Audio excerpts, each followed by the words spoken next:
আপন আপন বলিস কারে, কেউ তো আপন হয় না। আপন আপন বলিস কারে, কেউ তো আপন হয় না। স্বার্থ ছাড়া এই ভুবনে আপন তো কেউ রয় না।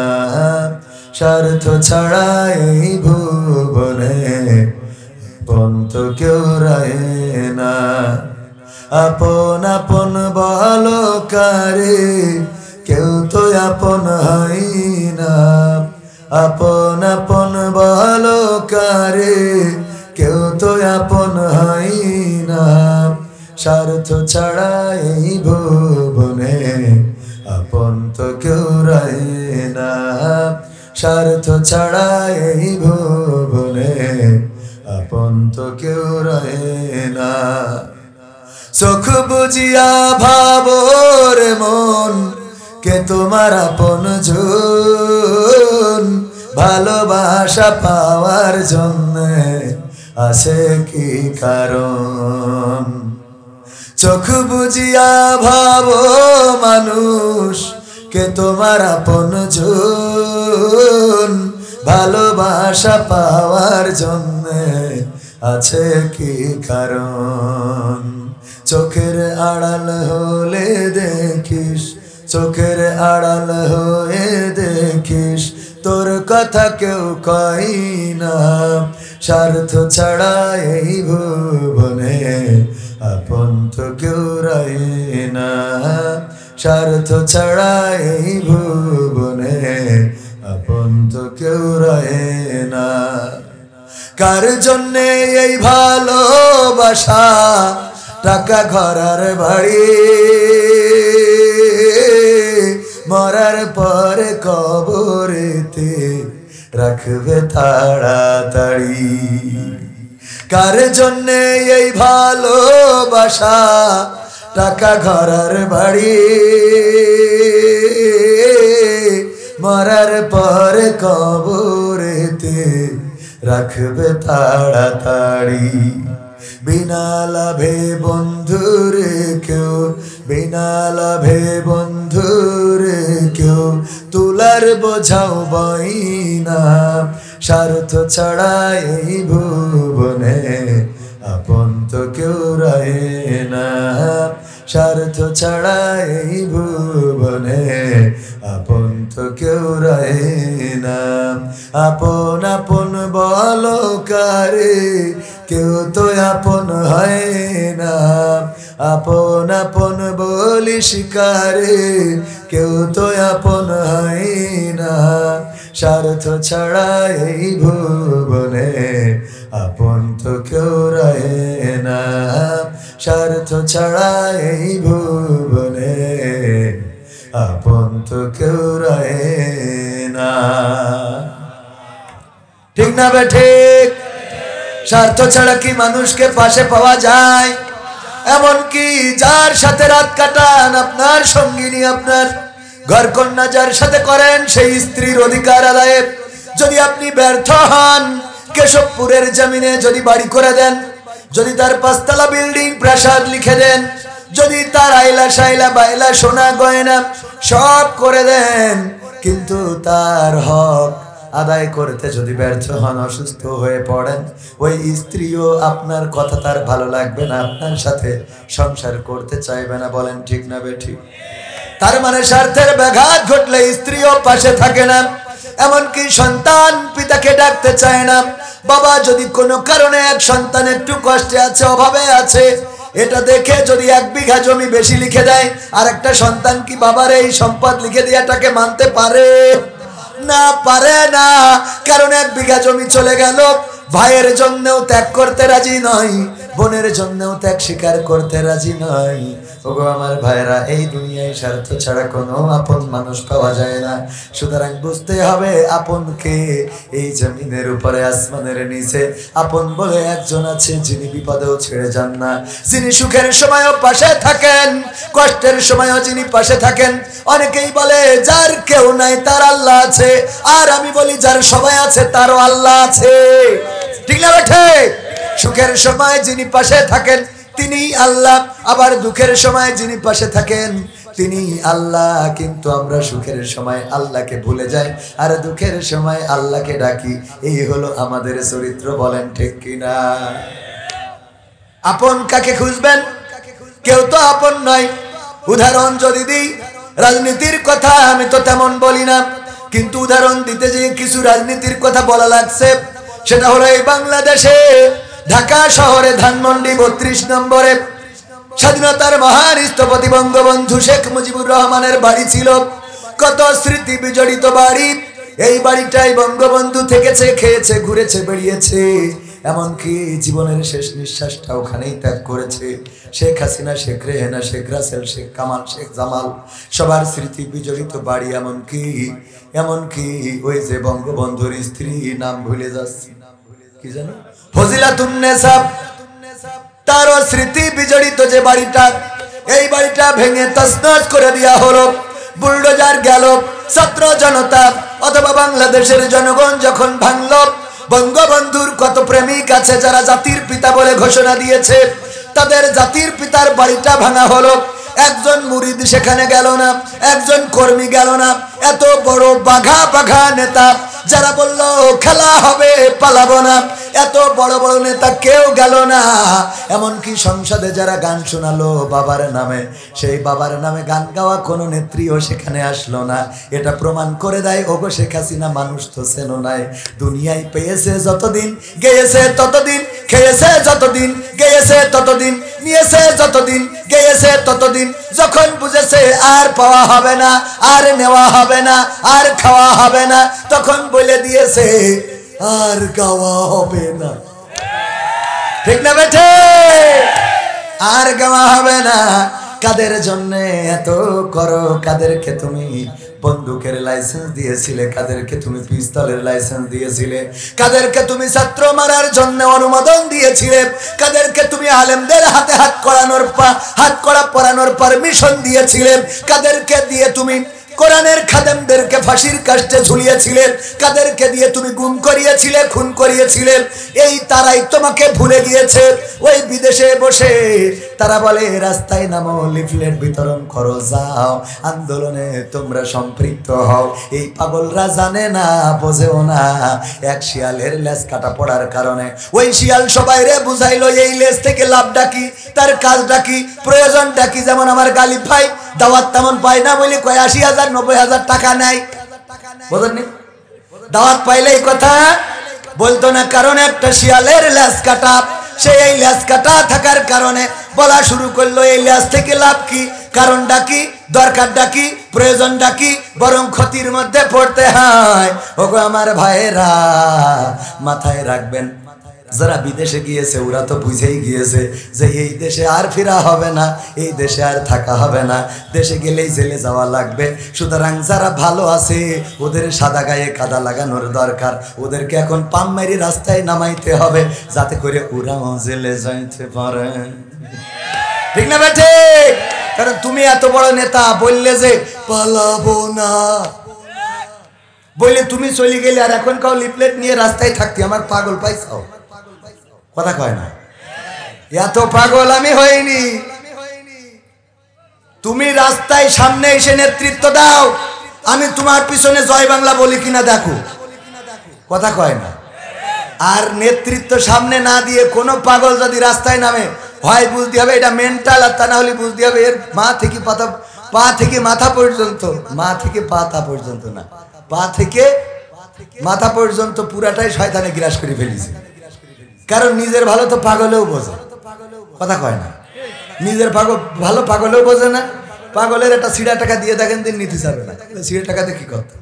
তো তোর হাতে একটা লিফলেট ধরাই দিলে তো সিড়া টাকা, কারণ তোর লিডার যারা সব নিরাপদ গন্তব্যে চলে গেছে, কেউ টাকা মেরে গেছে, কেউ বর্ডার পার হয়ে গেছে, আর যে কটা জাতি পারিনি সে কটা তো এখন বলছে একটু দুয়া কর। ঠিক না বেটে?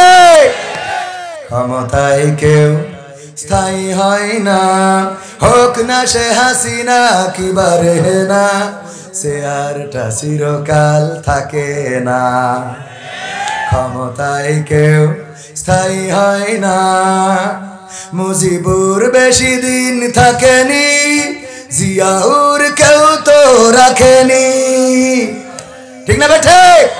মুজিবুর বেশি দিন থাকেনি, জিয়াউর কেউ তো রাখেনি। এরশাদ চলে গেছে পৃথিবী ছেড়ে, এরশাদ চলে গেছে পৃথিবী ছেড়ে, কেউ আজ তার কথা কয় না। পছন্দ হলো না কথা? বলেন বাবারে, আওয়াজ না বেরোলে আমার বেরোবে না, কিন্তু আপনাদের আওয়াজ বেরোচ্ছে না কেন?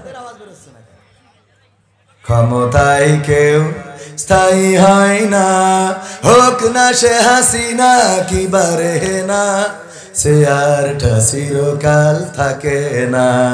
ক্ষমতায় কেউ স্থায়ী হয় না, হাসিনা ক্ষমতা ধরে রাখতে আয়না ঘর বানিয়েছিল, জনগণের রোশানলে দাদার দেশে পালিয়ে গেল। হাসিনা ক্ষমতা ধরে রাখতে আয়না ঘর বানিয়েছিল, জনগণের রোশানলে দাদার দেশে পালিয়ে গেল।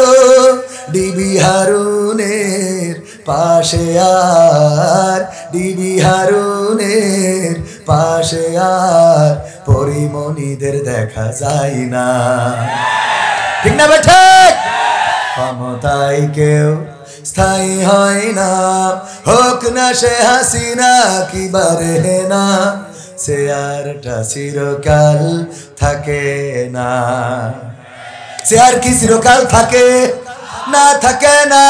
আমার আগে ছিল আমাদের আসাদুল্লাহ গালিব ভাই, তিনি আলোচনা করেছিলেন চেয়ার যতক্ষণ ছিল পাওয়ারও ছিল, যা মনে চেয়েছে বলেছে। এখন আবার পাশে বসা, এখন চেয়ার আমার, এই জন্য ডাইরেক্ট মেরে দিচ্ছি, ঠিক না বেঠে? কারণ যখন যার চেয়ার তখন তার পাওয়ার, সে যেইভাবে বলবে সেইভাবে শোনাই লাগবে, সে যেইভাবে বলবে সেইভাবে করাই লাগবে। এখন ডক্টর ইউনূস চেয়ারের মালিক, দেখেন অপারেশন কি ডেভিল হান্ট শুরু করেছে, কি অপারেশন ডেভিল হান্ট। থানায় পুলিশ গ্রেফতার হচ্ছে, এটা বিশাল ম্যাজিক না? থানায় পুলিশ গ্রেফতার হচ্ছে। এতদিন আমাদের ধরে নিয়ে থানায় রিমান্ডে নির্যাতন করেছে, নিষ্পেষণ করেছে। আমাদেরকে নির্যাতন নিষ্পেষণ করেই ক্ষান্ত হয় নাই, যা মনে চেয়েছে তাই করেছে, ব্ল্যাকমেইল করেছে, পরিবার থেকে টাকা নিয়েছে, সম্পদ নিয়েছে। ওগো আমার ভাইয়েরা, যারা এই কাজগুলো করলো, আল্লাহ বলল দেখো আমি ছাড় দিই কিন্তু ছেড়ে দিই না। এরপরেও যদি শিক্ষা না হয়, ওর শিক্ষার কিয়ামত পর্যন্ত হবে। এরপরেও যদি না বোঝে, ওর কিয়ামত পর্যন্ত আর বোঝানো সম্ভব হবে না? হবে না। এত কিছু দেখার পরেও যদি তোমার লজ্জা না হয়, চায়ের দোকানে বিড়ি টানে আর বলে আগেই তো ভালো ছিলাম, ঠিক না বেঠে? ওর এরপরেও যদি শিক্ষা না হয়, আর শিক্ষা হবে? আগেই তো ভালো ছিলাম বলার জন্য তারা একটা মাস্টার মাইন্ড করেছে, একটা পরিকল্পনা গ্রহণ করেছে। সেই পরিকল্পনা কি? এই বাংলাদেশে অস্থিতিশীল পরিবেশ তৈরি করতে হবে, মানুষকে সুখে থাকতে দেওয়া যাবে না, মানুষ যেন ঘুমাতে না পারে, রাতের অন্ধকারে ছিনতাই বাড়িয়ে দিতে হবে, রাস্তায় দাঁড়িয়ে গাড়ি থামিয়ে ছিনতাই করতে হবে, চাঁদাবাজি করতে হবে, এমনকি ধর্ষণ, খুন, গুম, অপহরণ এগুলো বাড়িয়ে দিতে হবে। এই কারণে যে যেন মানুষ বলতে পারে এর থেকে তো আগে ভালো ছিলাম। কথা বোঝেননি?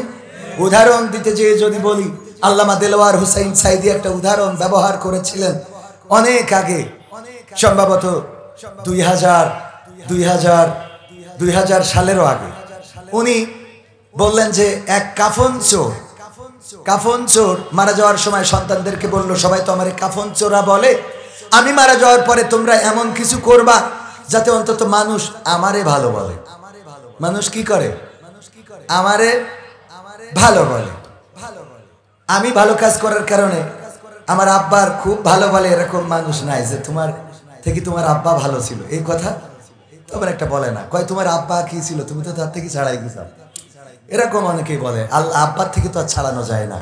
আব্বা এই পথটা ধরিয়ে দিয়েছিলেন, সেই পথটাই চলছি আলহামদুলিল্লাহ। আব্বাকে খারাপ তো আর বলে না, কি খারাপ তো আর বলে না যে ওর মধ্যে বাপ খারাপ এই জন্য ওর খারাপ। অনেকেই বলে না যে তোর কথা শুনে বোঝাই যায় তোর জন্মটা কেমন, এরকম আছে না? বাবারে গালি খাওয়ায়, মারে গালি খাওয়ায়। বিশ্ব নবী সাল্লাল্লাহু আলাইহি সাল্লাম বলেছেন, তোমরা তোমাদের মাকে গালি দিও না। আল্লাহ নবী সাহাবীরা বলেন, ওগো বিশ্ব নবী, কেউ কি তার মাকে গালি দিতে পারে? কয়, তোমরা যখন তোমাদের অপরের মাকে গালি দাও তখন সে তোমাদের মাকে গালি দেয়। সুতরাং প্রকৃত অর্থে তোমরা তোমাদের মাকে গালি খাওয়াও, এই গালির জন্য তুমি দায়ী থাকবা। এই জন্য আমরা কোনো কারো মাকে, কারো বাবাকে তুলে গালি দেব না। কে আপনি যদি কাউকে বলেন, এই তোরে তো দেখিব না, তুই একটা বেজম্মা, ও বলবে বেজম্মা তো আমি না, বেজম্মা তো তুই, এরকম রিপ্লাই করে না, করে না? তো এই জন্যে আমরা এরকম কথা বলবো না। শুধু তাই নয়, বিশ্বনবী বলেছেন, তোমরা রবকে গালি দিও না, আল্লাহকে গালি দিও না। কয়, আল্লাহকে গালি দেওয়া যায়? কয়, তোমরা অন্যদের দেবতাকে গালি দিলে তারা তোমাদের রবকে গালি দিবে। এটাতে প্রকৃত অর্থে তোমরা তোমাদের রবকে গালি দিলে, অন্য দেবতাকেও গালি দেয়া যাবে না। বিশ্বনবীর কথা। সম্মানিত ভাইয়েরা, তো আল্লামা সাইদি বললেন যে ওসিয়ত করেছে, আমি মারা যাওয়ার পরে তোমরা এমন কোনো ভালো কাজ করবা যাতে করে অন্তত আমারে মানুষে ভালো বলে। তো ওরা চিন্তা করলো, তাইলে আব্বা কাফন চুরি করতো, আমরাও এই কাফন চুরি আর অন্তত করা যাবে না, আমরা নামাজ পড়া শুরু করি। তো ওরা 5 ওয়াক্ত বা জামাত আমাদের গালিব ভাইয়ের পিছনে নামাজ পড়ে। নামাজ পড়ে মানুষে কয়, কাফন চোরের ছেলেরা আবার নামাজি হয়েছে, বুঝলেন? তো তাইলে আব্বারে কি ভালো কইলো? তো চিন্তা করলো, তাইলে নামাজ পড়ার জায়গায় আরো একটু ভালো কাজ করি। কি করা যায়?